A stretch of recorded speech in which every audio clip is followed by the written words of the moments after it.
Friends, అందరికీ స్వామివారి కళ్యాణం అయితే అయిపోయింది ఫ్రెండ్స్. అన్నం అయితే తెచ్చుకున్నాం తినేదానికి. మీరు తిన్నారా ఫ్రెండ్స్ అన్నం? అందరూ ఎలా ఉన్నారు ఫ్రెండ్స్? బాగున్నారా? చూడండి ఎన్ని ఐటమ్స్ చేసినారు ఇప్పుడు. చూడండి ఫ్రెండ్స్, ఇది క్యాప్సిన్ అన్నము, బిర్యానీ, చిత్రాన్నము, వడ, పాయసం, ఉల్లగడ్డ కుర్మా, గుత్తి వంకాయ కూర,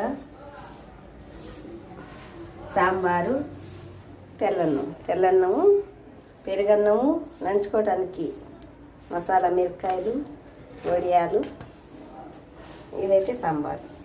చూసారా ఫ్రెండ్స్ ఎన్ని ఐటమ్స్ అయితే చేసినారు మా ఊర్లో. ఏమైనా వత్తులూరు అంటే గ్రేట్ కదా. మా ఊర్లో చేసింది ఇంత బాగా చేయడానికి కారణం అయితే ముగ్గురు ఉన్నారు ఫ్రెండ్స్. చాలా బాగా చేసినారు. సీతారాముల స్వామి అందరినీ చల్లగా కాపాడాలి. ఇప్పుడైతే మేమైతే ఆనందించున్నాం. మీరు తిన్నారో లేదో కామెంట్ అయితే పెట్టండి. ఓకేనా మరి? Bye friends. నచ్చితే ఒక చిన్న లైక్ చేయండి. బాయ్.